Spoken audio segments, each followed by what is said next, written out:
Саламатсыздар, Урматтуу айыл өкмөтүнүн мурдакы. Азыркы МТУнун жанында турабыз. Бул жерде келип келели баягы жер маселеси.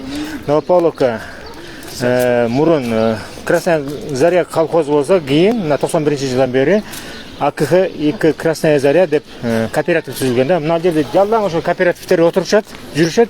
Мына биздин Минсельхоздон Асылбек Байдөлөтов агайыбыз да келген экен, атайын комиссия түзүп. Сиздин аты жөнүңүз ким эле? Жамалдин Жайымбаев. Жамалдин Жайымбаев дагы Заводтун талаачылык бригадиримен. Талаачылык бригадир. Андан тышкары мына мурунку ошол Новополовка айыл кеңешинин 3 жолку созывдагы депутаты Нурлан Алыбаев мырза. Ошондой эле мына колхозник азыркы кооперативдер Николай, дядя Николай, Черских Михаил Дмитриевич. Черских Михаил. 71-го года проработал в сельском хозяйстве, колхоз Красная Заря. Да. Мой отец, мой дедушка этот колхоз восстанавливали, все трудились. Вот мы требуем там у президента нашего, пускай он нам разберется с нами. Потому что землю не раздали до конца. Нам должно было дать по гектару 15 соток на члена семьи, а нам дали по 43 сотки. Остальные куда дели? Спрятали. Некоторые не получили. Вообще некоторые не получили вообще даже 43 сотки, да, до сих пор. И даже не оформили, не оформляет, говорит. На нее арест поставили. Распоряжение тоже. И распоряжение от кого? Мы-то не знаем от кого. Акылбек Джапаров, да? Ну, говорят люди, я говорю, вот как есть, я говорю всем. Обращаюсь к нашему президенту, пожалуйста, президент наш Иташиеву. Пожалуйста, разберитесь с этим вопросом. Помогите нам, людям, мы уже много лет воюем, и так до правды не дойдем. А тут еще что мешает вам, чтобы оформляться? Кто-то... Ну, кто-то мешает, кто-то мы не знаем, кто. Я то не знаю, кто нам мешает. Туда пойдем, вам не положено, вы туда, вы сюда. А сейчас 1000 с лишним гектар, то мы выявили, у нас есть документы на это. Да, у меня есть даже документы, 2 гектара еще мне положено дать. Ну, мне никто не дает. Кто-то рейдерским захватом захватил, и давай в нашем колхозе распоряжаться. Мы сколько судились, не могли. Кто-то его крышевал, а кто, мы не знаем. Рейдерским захватом... Кем это был? Бельгибаев был. Он рейдерский захват делал. Его народ не выбирал. Он там себе 10 человек... взял, а они его там поддержат, но мы же не будем воеваться с ними, их убивать. Бельгибаев кто? Да никто. Жайло, да? Он никто, Жайло. Он здесь раньше... Он не работал, не работал никто. Откуда он пришел? Бильбеем, да. Откуда пришел? Бильбеем. Ким Бильбеем. Вот захватчик настоящий, да? Да, захватчик он, настоящий. Bizde hazır akırkı uşul sizler ваш этот последний этот председатель кооператива кто? У нас последний председатель кооператива был Касымбаев. Ким? Нет, данный момент, настоящий момент. Настоящий момент, мана, сага. Калдарбек, Шукуралиев Калдарбек наш. Хорошо. Он у нас работал, я с ним работал на ферме вместе. Он знает меня от таких, и я знаю его от таких. Мы работали вместе, я скотником работал 35 лет. Значит, он работал с нами. Значит, рейдерские захватчики, 10-20 человек собрались и захватили. Да, 10-20 человек, мы же не будем с ними, мы в суд подали. Суд, кажется, выиграем, потом раз, нам по рукам ударили, опять ничего не взяли. Все понял. Как это? Мана, акча берем? Объясните, что раньше, сколько суд шло, их не только сами, вот там 20 человек. Их сверху крышевали, акимы бывали, с губернии их крышевали, потому что они все отмечались деньгами, и их крышевали поэтому, не давали проходу нам. До Верховного доходит, потом опять выкидывают на доследование или на рассмотрение, потом годы проходят, 3, вот так к этому мы пришли, а потом в конце собрались, вот выбрали нашего Башкарму Шукралиева Калдарбек Байке, вот и давайте вот на распределение. А до этого Акулбек до этого Джайдул как посадили, он сказал, бесхозные земли. И распоряжение Акулбека Джапарова, ну, прокуратура рассмотрела, и сопроводительное письмо этому, как его, премьер-министру, передать этому ГПЗ.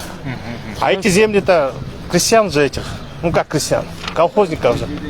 Сейчас имущество все они так продолжают раздербанивать. Вот так вот. Вот имущество распределили вот этот, где база была же у нашего, вот этот, сейчас Азия магазин, сейчас Фрунзе. Этот тоже вот так по кускам его распределили. Там неизвестные люди кому-то, как говорится, имущество отдали, которые не в колхозе. Также вот некоторые сейчас идет захват Редис. Но эти места можно было сейчас под садик отдать, школу можно построить или еще что-нибудь. Например, вот стоит, вот у нас, например, вот садик стоит, который раньше передали в частный зодиак. Сейчас это продали какому-то частному. Да, там около гектара. Это садик первый наш колхозный. Его можно сейчас передать. Потом идет контора колхозная. Его какому-то депутату он оформлен. Также он там по Гоголя, там есть заправка. Это же того же депутата. А потом Дом культуры. Продали Мадьярову. Он какому-то... У них тоже скандал идет. Этим пакистанцам или что ли, кому-то отдали. Это наш Дом культуры. Дом культуры, да. Большой.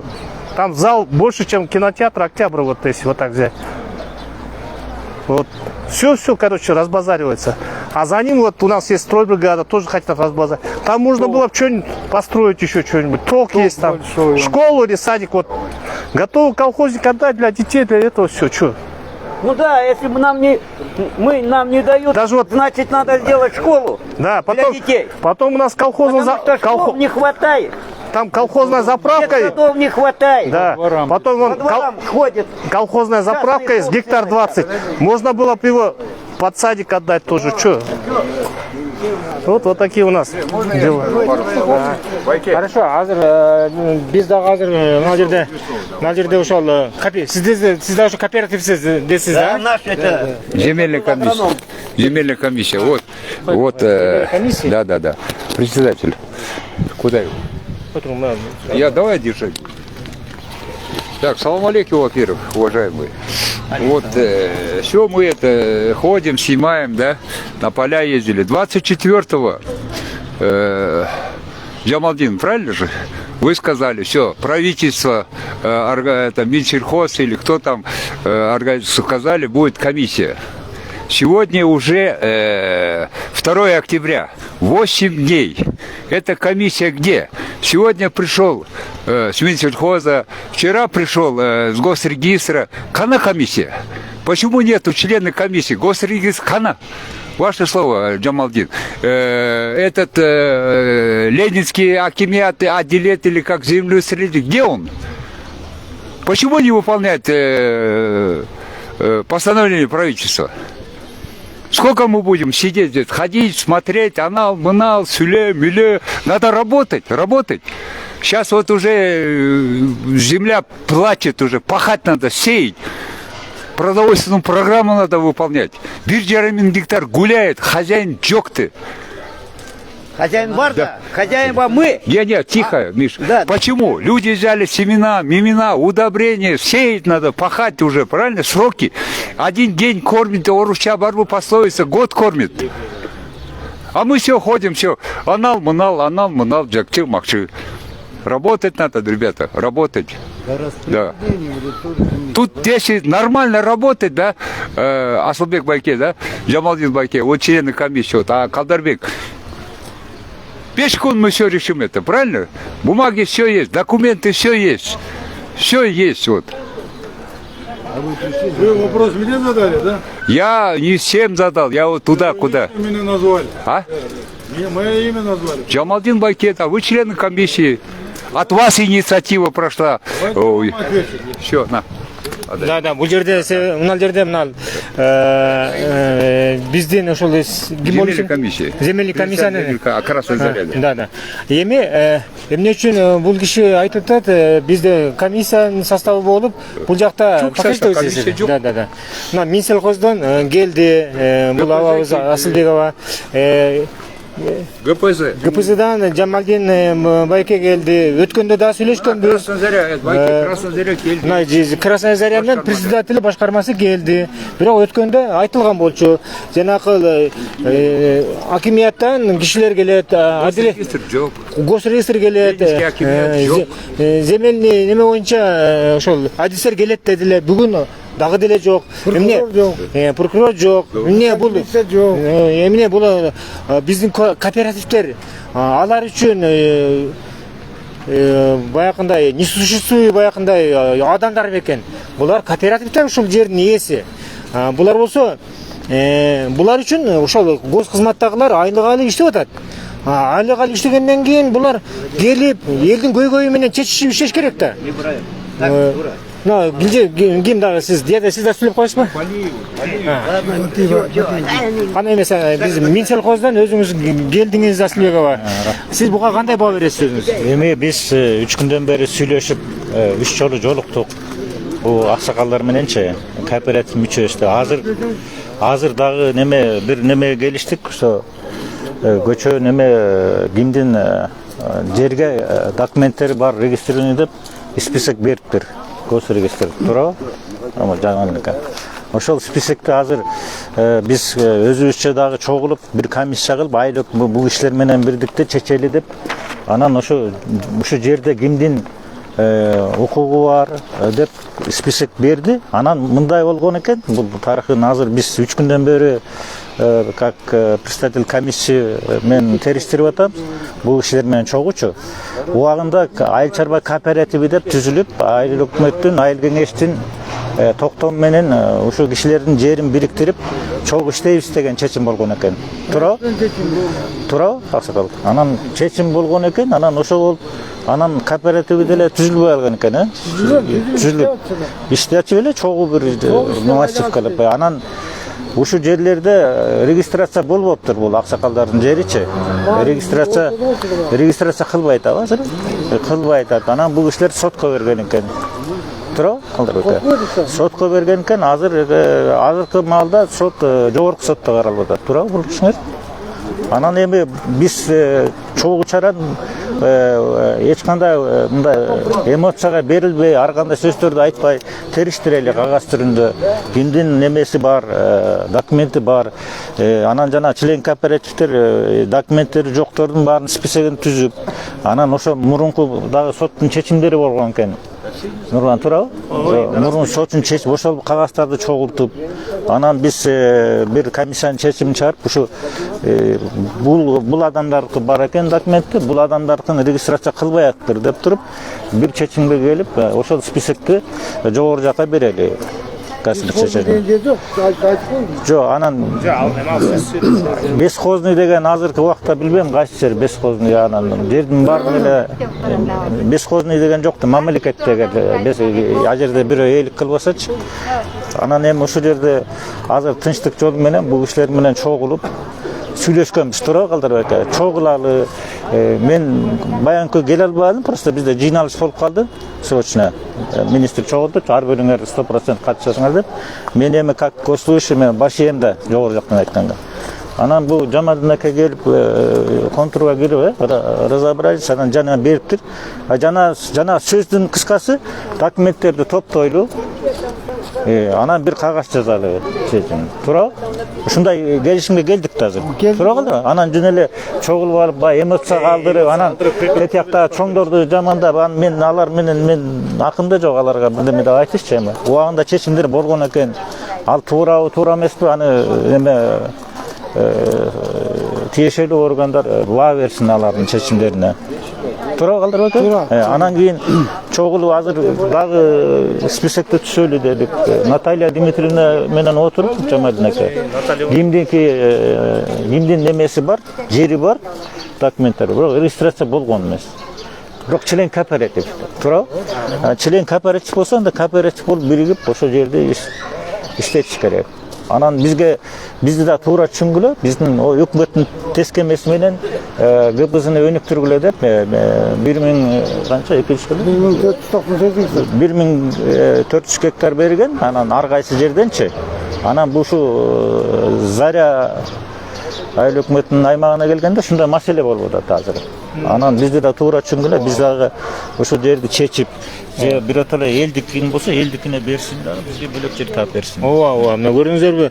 Атайын өкмөттөн Биз тынчтык жол менен мына бул кишилер менен чогулуп мына комиссия түздүк, туурабы? Кадырбек. Анан жанагындай тизмегин неме тиешелүү кагазддар болсо ошодон чогулталы.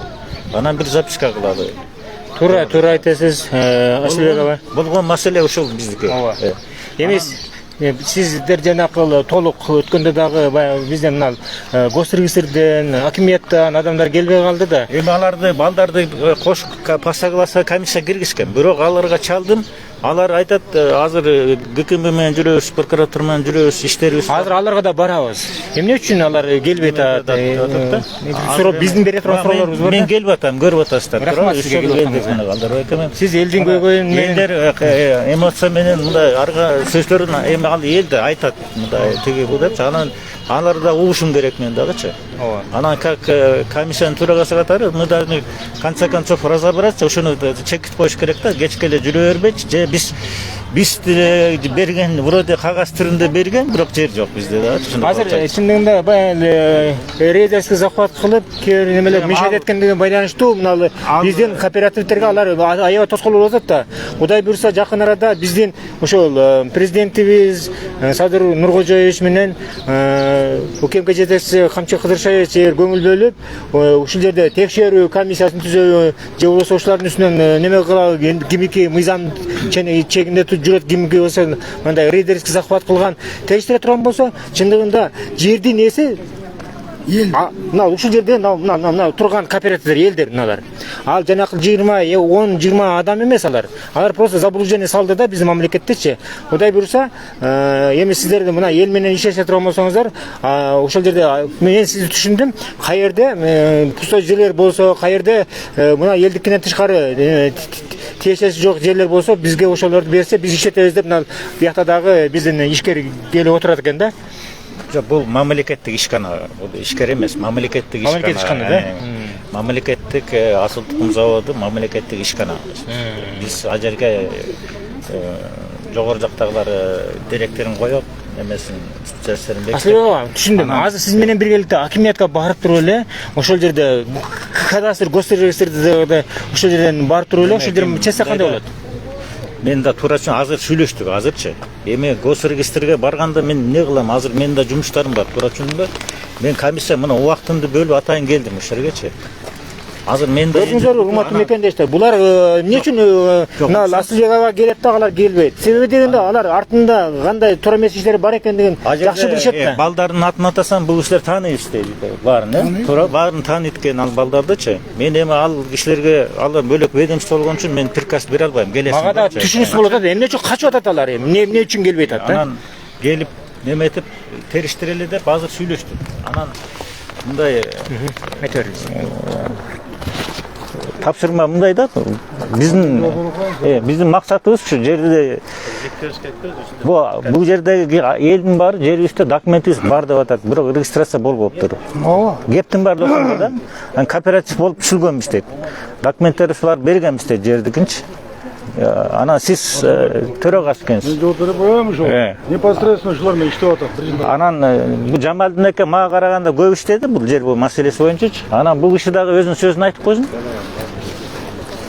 Анан өчүрүп салбайсыңбы? Сиз өчүрүп салбайсыңбы деп айта эле берет экенсиз. Өткөндө дагы ошондой айттыңыз. Бардыгы азыр мен айттым. Жок, өчкөн жок. Сиздики эмне деп айтканыңыз бүт бардыгы азыр Facebookка чыкты, YouTube'га да чыкты, бардыгы бар ошол жердечи. Эмне болуп турганда мен түшүндүрүп берейин. Мен мамлекеттик асыл тукум мал өстүрүүчү заводдо бригадирмен талаачыда. Мага команда берет, менин директорум, мен ошону аткарам. Ушул жерлер биздин жерлер, мына документ өткөрүп берди бизге деп. Мына кызыл чыйылган жерлерге тийбейсиң, калган жерде бүт баары бизде деди. Мисалы үчүн мына 93 контролдо 110 гектар отурган болсо болгон эле 65 гектар 65 гектар эме экен, регистрациясы бар экен. 35 гектардын ээси жок. Регистрациясы жок. Биз кагазды карайбыз. Биз документти карайбыз. Муну госрегистр азыр алып келип берип кетти. Госрегистрдин жумушу көп экен. Ал уже өзүнүн жумушун аткарып бүттү.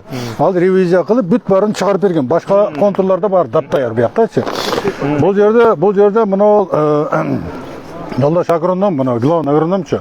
Ушулар давно чечсе болмок да, муну өздөрү караган эмес да. Буга чейин. Бир калдырып коюп койгон, бул жүрөт соттошуп, атташып.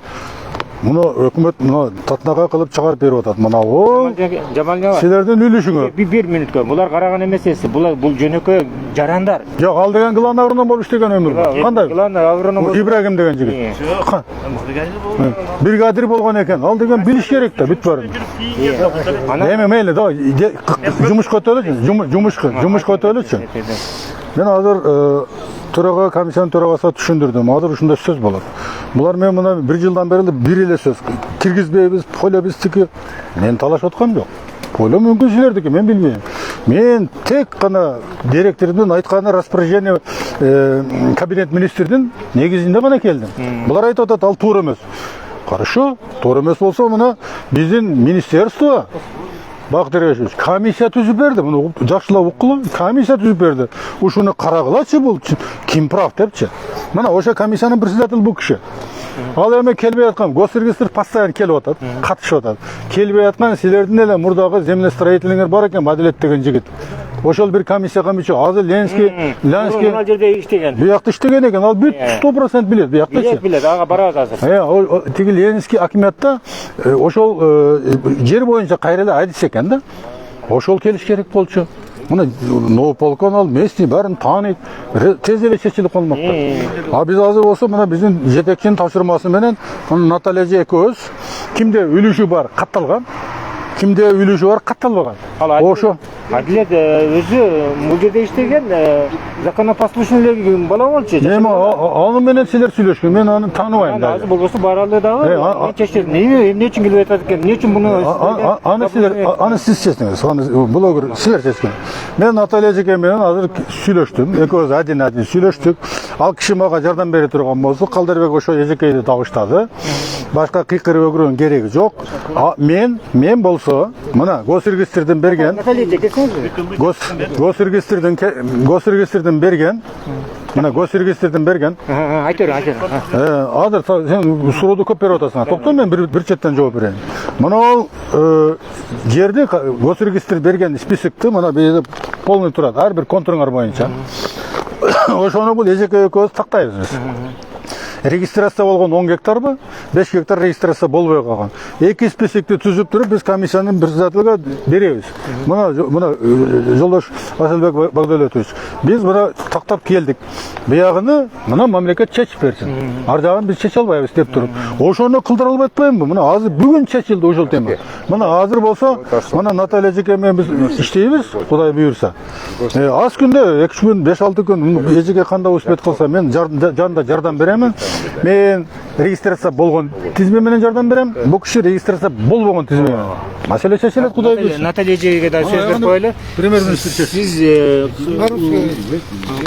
по-русски или по-киргизски говорите? Ну, сейчас мы хотим разобраться, которые земли оформлены, которые нет. Это по 43 сотки пока. Вот. И сейчас нам не оформляют, потому что на аресте стоит земля, потому как она уже не наша по документам. Она передана ГПЗ. ГПЗ переданная. Вот хотим разобраться, чтобы нам хотя бы пока по 43 оформили, а потом мы будем за все 35 бороться, потому что нас обманули. Сколько лет мы уже боремся по судам, и решения были несколько раз дораздать людям. Но никак не получается нам это все дело выиграть. Поэтому мы не сдаемся.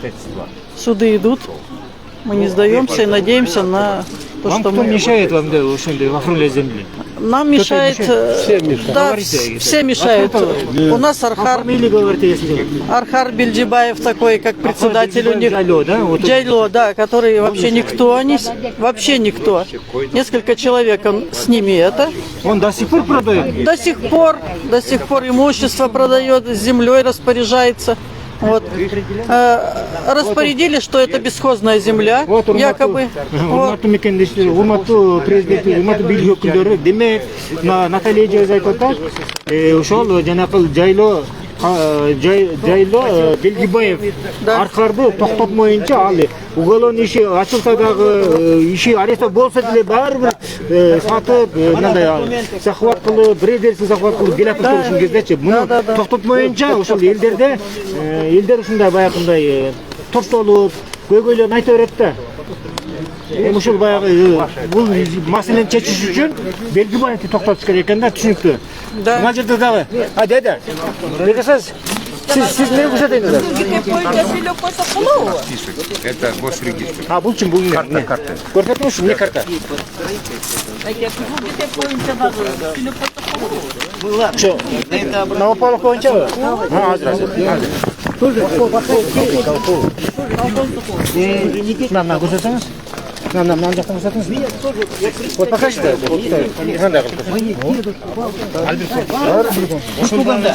Председатель, gelіңізші. Друзья, братья были. Карта бойынша сөйлеп беріңізші ме? Карта бойынша сөйлеп беріңіз.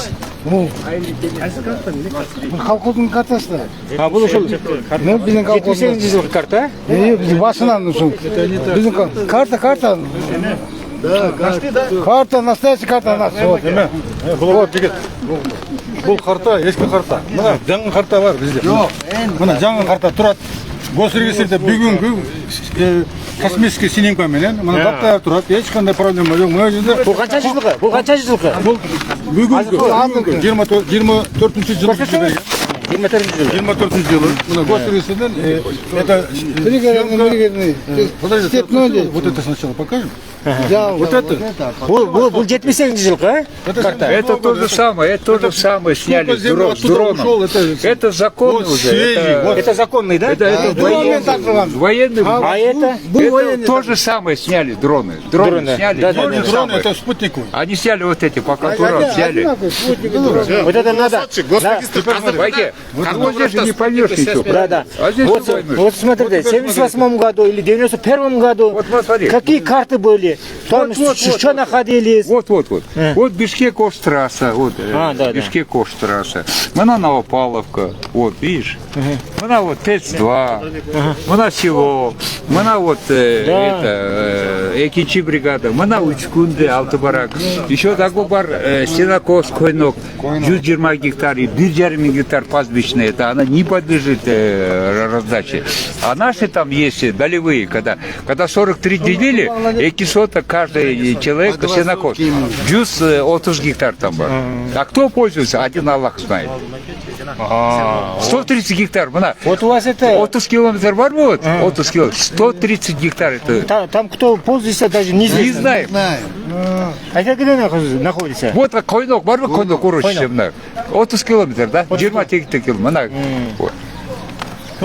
Как не знаете, это самый вот Учкуновские все скот там самый пасут. Я там был в Учкуне.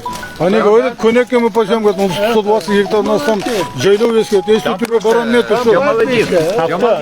Учкуновские. Учкунские. Учкун деревня. Это тоже Новопавловка. Почему они не знают, а вы знаете? Потому что я там был, в Учкуне. Я в Учкуне был. Тоже такой же вопросом. Там тоже земли выделены нам, распоряжением кабинета министров. Я туда перехожу, там тоже, как этот народ, они выходят, меня останавливают. Я трактором туда приехал, чтобы пахать. Мне задание дано. А они меня не пускают. Я говорю, в чем дело? Они говорят, у нас это наша земля. И вот это начался разговор. Асакал тоже, оказывается, туда приехал, увидел эту систему. Потом я им говорю, давайте, у кого земля. Красная книга, покажите. А есть, оказывается, у них красная книга некоторых. Основного нету. Да, хорошо, тогда список сделаем. Красная книга отдельно, и которые имеют землю, но не имеют регистрации отдельно. Мы составили список готов. Этот список готов. Я им показал, вот так составим. Им тоже объяснил. Давайте вот так составим список, который имеет землю, но не имеет регистрации. Но эта земля нам не дает, все равно мы туда не пустим, нас не пустят. Почему? Они говорят, наша доля. Мы против, разве пойдем к народу? Не пойдем. И им тоже объясняем, а они не слышат. Вот сегодня наконец-то мы поняли друг друга. Наконец-то, вот через полгода мы поняли друг друга. Эджекей дали, Эджекей, это самая Наталья Эджекей. и госрегистр, Азаматтан парень, очень хороший парень, и я. Мы троем поработаем в этом, и список составим, у кого доля зарегистрированная, у кого доля не зарегистрированная. Потом передадим председателю комиссию, комиссия рассмотрит, как решить, это не я решаю. Это там комиссия куда передает, это соответствующий орган будет решать. Вот это торга, значит, хватает, все едят, они продают, все. Ну, это Архар, я не знаю. Это кто такой, я даже не знаю. Я их я это тоже не знал. Вот здесь я познакомился с ним. Там какие на какой кооператив относится те, который Учкун? Учкун никакой кооператива не был. Когда там они частными долями вот это решениями сидит и показывает, вот это 2 гектара мой, вот это 5 гектар мой, так? Фамилия они. Я говорю, давай список составьте. Давайте спросим у местных. Кто там этот? Кооператив Алтибарак относился к нам. Они наши люди. Они ассоциация крестьянского хозяйства «Красная заря». Там, которая работает, там живут. Казахи, немцы, кыргызы. Да? Русские есть это там два. Это все наши. Все. Барымба. Все земли наши. Все. Вы слушайте. 1000 с лишним гектар. Уважаемые, это колхоз был все ваш. Учкун тоже колхоз ходил, правильно? Да. А кооператив организовали, я не знаю, но колхоз был ваш. Учкун тоже был ваш колхозе. Теперь смотрите, я о чем я говорю. Там кооператива когда не было, когда мы приехали. Наше министерство, между прочим, мы министру заявление дали. Министр нас услышал и говорил, я посылаю, замминистра послал туда, замминистр сельскохозяйства, Аким Соколовского района, начальник милиции Соколовского района, и много кто, который относится к этому, министр туда на встрече народом нас послали. Мы туда приехали, народом встретились, и вот этот вопрос поднялся, и замминистр сказал, давайте список составьте, у кого не зарегистрированы, и у кого зарегистрированы. Мы этот список там закончили. Точно так же хотели здесь сделать, а здесь у вас никак не получится, только орет, больше ничего нет. Ну хорошо. Слушай, ты уже третий день меня... Это одна и та же. Я понял, я тебе понял. Он первый день приходит. Вот здесь сегодня я нет, он третий день со мной уже. Я тебе сказал, не орал на тебя. Не, подожди. Я тебе сказал. Дальше скажи. Там Там министр попросил так. Уважаемые ребята, раз у вас доля есть, но однако не зарегистрированная, хорошо. Ваши доли не будем трогать, пока вы организуете сельскохозяйственный кооператив. Этому кооперативу мы землю отдаем. Потом, когда вы, если вы победите на суде или правительство решит вам долю зарегистрировать, тогда вы со своим кооперативом уходите со своей долей. Вот так и на их землю мы не трогали. Там сейчас 3 кооператива организованы по совету министра сельского хозяйства Бактыра Гешевича. Там кооперативы организованы, они красиво, нормально работают. А вы не спрашивали? Раньше они какими кооперативами были? Заки, вот ты орешь, уже 2 года орешь, толку нет. Вот Жамальдинова, вот один колхоз, потом колхоз, название этот кооператив перешел на Красная Заря. Хорошо.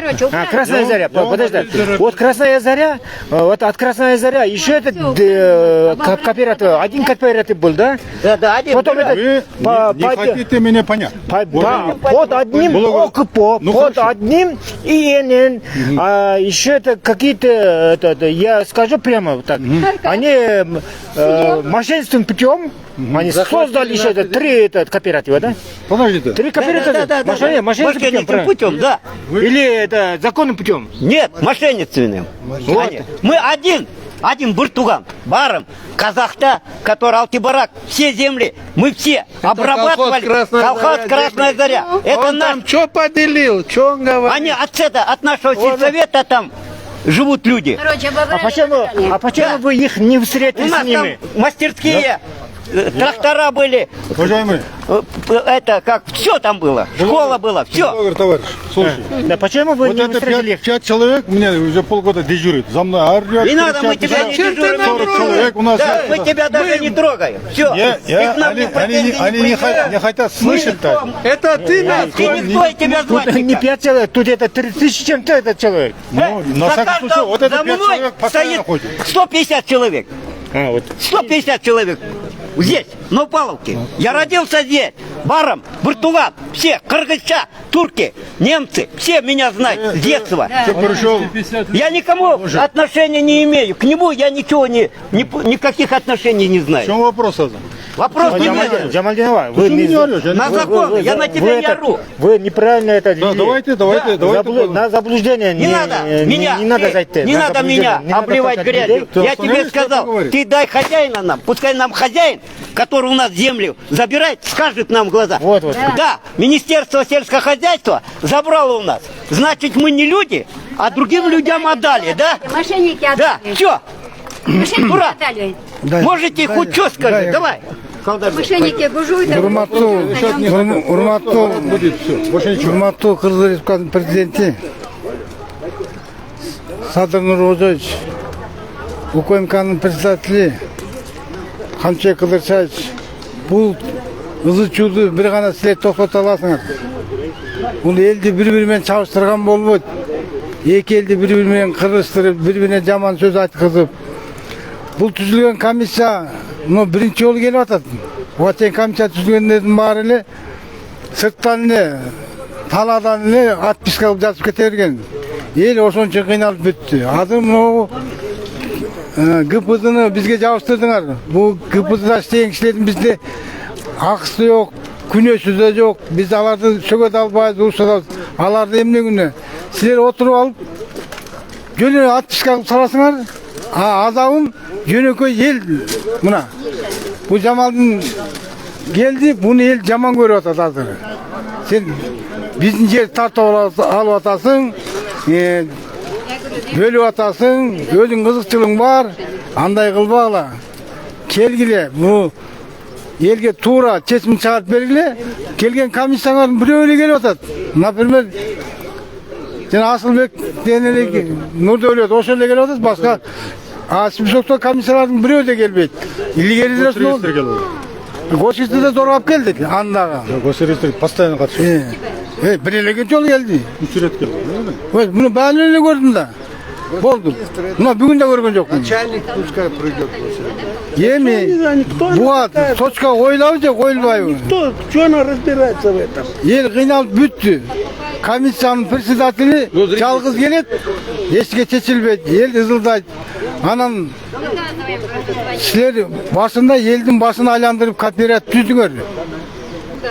Ошол жерде Кыдырчаев, сиздер ошо депутат болуп отургансыз. Чачырабагыла кооператив жакшы. 50 соток жеринде, 30 соток жеринде трактор батпайт экен деп сиздин трибунада сүйлөгөн сөзүңүз бар. Телевизордон укканбыз. Эми түзүлүү даяр кооператив иштетпей жерин тартып алып атасыңар. Эгер эл башында эле колхоздун убагына бөлүнүп кеткенде мына ырчыр болмок эмес. Эмне үчүн элдин башын айландырып, баарын кооперативке, бир кооперативке чогулттуңар. Ассоциация крестьянских хозяйств Красный Заря дегенге.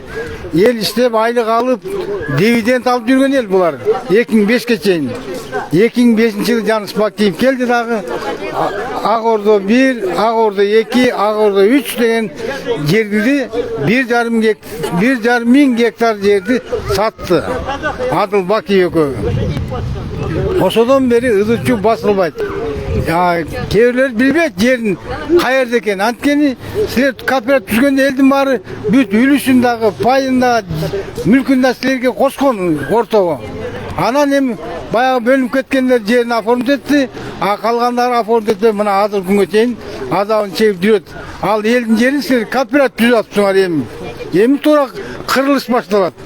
Бул Жамалдинде күнөө жок. Бул айтып атат, Алты Баракта мен порядок кылып салдым. Алты Баракта болгону 20 түтүн эл бар. Ашып кетсе бала чакасы менен 100 чыгар.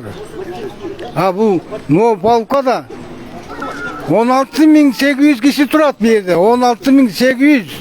16.800. Hani o yerde keliptir neme. Zam ministeri, Ayıl Çarban'ın zam ministeri. Osunda oynuyor bile 20 kişi bir kalkoz böyle de. 20 minister, usul geldi minister, 20 kişi bir kalkoz bile oynuyor bu. 4448 hektar yerin iyisi 20 kişi de. Bunlar представление boş geçti. Bizde Gosaktığız var, Kızıl Kitaplarımız var. Çarvağa verilgen 4448 hektar Asasasa Kristian Hacıç'ta verilgen. Usul sizlerin yeringer, kokus bölünüp ketsenger, çatıra turamazsınız, bölü alasınlar. Her biringerge 1 hektar 19 sotuktan tiyet dedi atkan. Ha yem gelip oturup Kırgızstan'da emas, en dünyadaki, yüzündeki en korrupsiyoner Akılbek Japarov zam genel prokurorun katı menen yerdi başka Kıbrıs'a berip oturdu. Yerden bir memleket biz kişineke ayıl emasmiz, çoğ ayılbız. Bizden yerde alıp üçün bizden murdağlar büt hukuklarımızı sotqa verip, anın etip, anan keyin jogorku kenges bir ayılдын жерин bir жерге бериш үчүн айлап көнчөсүн жогорку кеңештин чечими болот анан туруп эле Акылбек Жапаров өзү міне Кудай бал. Кудай бал Акылбек Жапаров. Бүт талкалап кетти го. Bir көңүл буруп мынау полка ады шаарга кошуп калды. Атасаса Крестьян Хажач Краснодарянын жерин 1498 гектар жерди ГПЗга өткөрүп атат. Аякта 1498 гектар жер чыкпайт. Чыкса bir 800-700 гектар чыгат. Ал жер элге бөлүнгөн соттун чечими менен 2009-жылы. Шуну bir көңүл буруп койсоңуздар. Коля, я могу сказать, так, я к президенту обращаюсь, и президент наш, мы просим, мы вот здесь, инициативная группа, нас, за каждым 300-100 человек стоит. И Ташиеву, как он, министр КГБ, пускай разберутся с нашим бардаком вот этим. Незаконно. У тебя семейный стаж сколько? 250, наверное. Да. Семья. У меня семья 135 лет прожили в Кыргызстане. Мой род. А нас грабят. А нас грабят. Мы же кыргызстанцы, не баласы. А мы люди. А? Мы же люди. Значит, по-человечески надо относиться. У нас забирают. У нас забирают, а другим отдают. Что, они люди, а мы что, собаки, что ли? Бул жерде жанагы bir окупу менен, bir eenен менен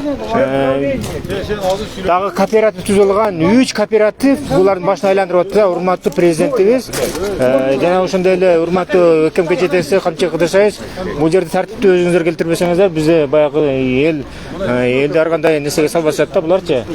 Мына министрден Асылбекова bir компромисске келебиз деп атайын келиптир.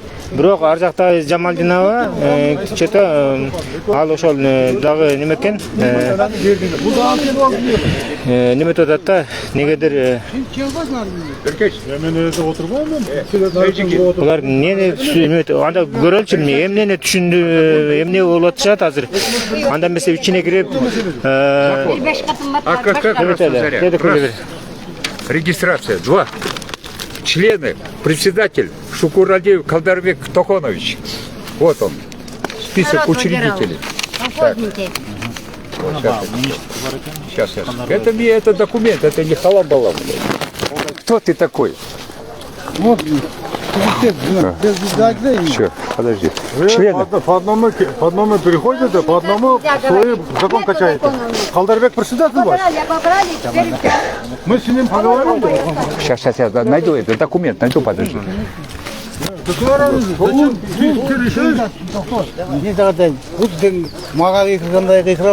Бул министерствосунда агроном болду, числитель.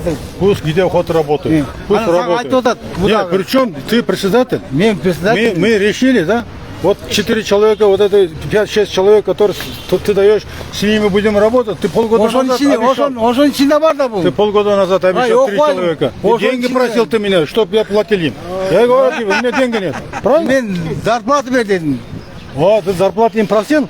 Я тебе говорю, я не могу платить. Им кто работает, Вот заплатите. полгода прошло. Теперь смотри, сейчас мы комиссию создал, да? Давай с ним работаем. Что каждый приходит на меня орет? Я представляю. Не каждый. Нормально. Сиз немеге каждый. тура түшүнүңүз, бул деньги просил деген бул уже коррупцияга жатып калат. Сиз болсо зарплата просил десеңиз туура болот. Ну зарплата мүмкүн зарплата дегенче бул айтты. 3 адам берем төлөп бересиң деди. Мен төлөй албайм дедим. Ошого төлөйсүң дедим мен. Мен төлөй албайм. Зарплата. Анан эми азыр караңыз. жазылып сен. Сиз законный мыйзам чегиндеги кооператив ким экенин түшүндүңүз дейм, а? Мыйзам чегиндеги кооператив булар давно таркалып кеткен да. Ошонун үчүн жерин алган да. Таркалып кеткен. Сиздер эмне таркалып кеттиңиздерби? Жок, ликвидация жок. Эч ким таркаган жок, урдап алды. Бул мындай. Аркар урдап алды. Сиз айтып атасыз таркалып кетти деп. Мен катта укугуларга Гарантия бере аласызбы ушуга? Кепилдик бере аласыз таркалып кеткенине? Сенчи провокацияны суроо берем, мен сага түшүндүрүп берейин. Провокация эмес, сиз Мен сага айтып түшүндүрүп өзүңөр берейин. да таркалып кетти.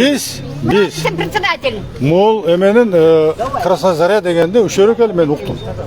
Красная Заря деген уккан. А сиз Красная Заря 91-жылы түзүлгөн уккан эмессизби? Жок.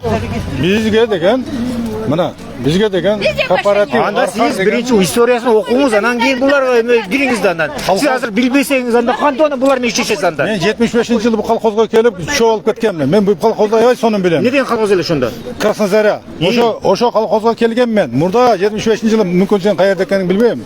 Мен чогулуп келдим, мен электик болом. Угуп тур. Мен муну неге билбеймин? Себеби бизге распоряжение чыкканда Архар дегенден 1400 гектар жерин чыгарып бизге көрсөтүп койду. Архарың жери жок таки. А булар айтат архарың жок, биз кожоюн. Чечип берсин да муну. Аркарды булар айтып атышат, аны самозванцы деп. Сиз кимдер менен иштешесиз мында? Самозванцылар мененби же? Рейдерский захват. Биз деген иштешебиз. Бир гана распоряжение премьер-министр бүттү.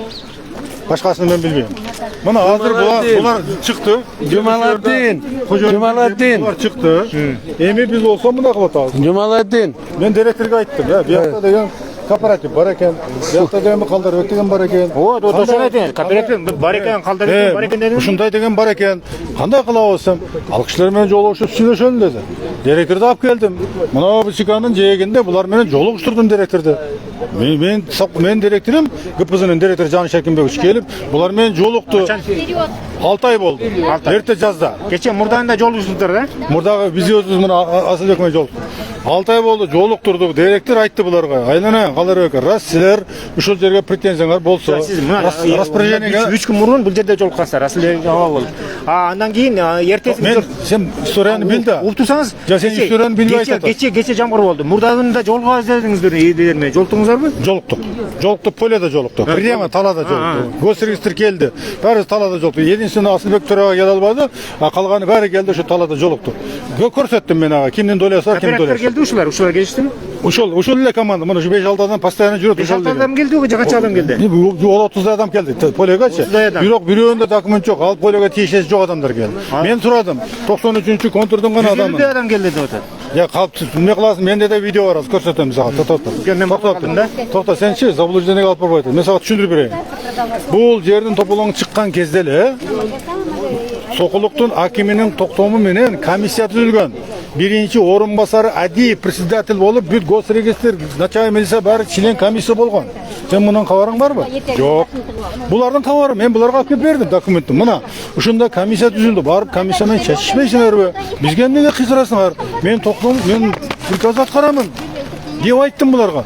Алар менен сүйлөшкөн да жок, бүткөн да жок. Эми кече мен өзүм бардым. Токто, мен кат киргиздим аларга. Жамалдин, сиз мамлекеттик кызматкерсиз. Булар жөнөкөй ушул жерде иштеген колхоздуктар, кооперативдер. Булар жер булардыкы. Булар жер булардыкы болуп туруп сизге барбайт да, сиз келишиңиздер да буларгачы. Айлана, мен келип атпаймынбы? Ана комиссияга барган жок, түзгөн жок, келген жок деп атпайсызбы? Сенчи өзү түшүнбөй атам оюңун эмне экенин, мен сага түшүндүрүп берейин. Сиз келиңиз, элдиге келиңиз. Мен келдим. Буларга келиңиз. Келдим, директорумду алып келдим. Буларга жолуктурдум. Ошондо келген 150 адам. БЧКнын жээгине. 6 ай мурда келген. запись бар, мен записті саған жіберемін, азыр номеріңді беріп қойшы. Жерде директор айтты, мен қарсы емеспін деді, давай шығарғылашы документіңерді деді. Егер де регистрация болбой қалған болса, бізде руководство далашты телі. Қана шығарып айтылар. Іштеге қылызғы. Анан мына комиссия түзілді. Мына председатель комиссия Адиев деген фамилиясын мен ұмытпай қалдым. Жаттап алдым да. Адиев, начальник милиция, госрегистрдің начальнигі. Ушулар комиссия болып түзілішті. Жамалдева, мен сізді Анан бұларға айттық. Сіздің единственный немеңіз, просто кішкентай кемшілігіңіз чоң емес.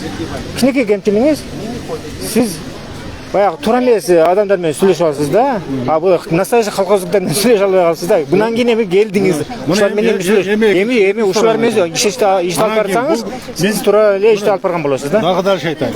Аяқта комиссия іштеді, ревизия қылды жерді. Кімден үліші бар, кімден үліші жоқ, список түзді. Нижний зонада түзді. Бияқа келсек, бұларым түздіріп айтты, шүйлеп айтты, қиқыратты, өкірет тұрады. Эмне үчүн билесиз бе? Булар ушунча жылдан бери чарчады. Нерв болуп бүтүштү да. Тоқтат. Себебі булар нерв кылган эле жанакыл мошенниктер, жанакыл эле баягы жер саткычтар да. Мен емес та, туурабы? Мен буларга түшүндүрүп атам. Рейдер, захватчиктер, нерв кылды булардычы. Кагазды көрсөттүм. Комиссиянын заданиясы менен госрегистр менен Нижний зонанын списигин түздүк. Силерде көрсөттүм. Мына ушундагы списигин түзбөйсүңөрбү? Кимиңерде дойло регистрация болбой калган.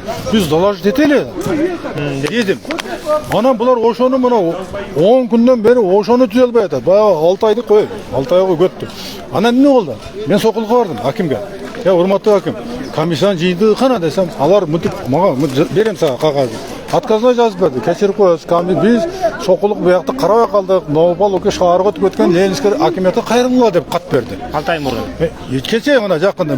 Кече жакында. Жакында. Улуптур, жакшылап. Сен аны до конца териштиришиң керек да. Эми муну булар талап кылыш керек болчу. Мен башым менен бардым. Өкмөттүн адамы ката болсун да. Азыр менин директорум жаман көрдү. Булар жаман көрдү. Сиздер ким тараптасыздар? Мен айттым, мен бу жерде кантип иштейм? Булар келип алдын тосуп, мен булар менен мушташам. Не кылып иштейм мен?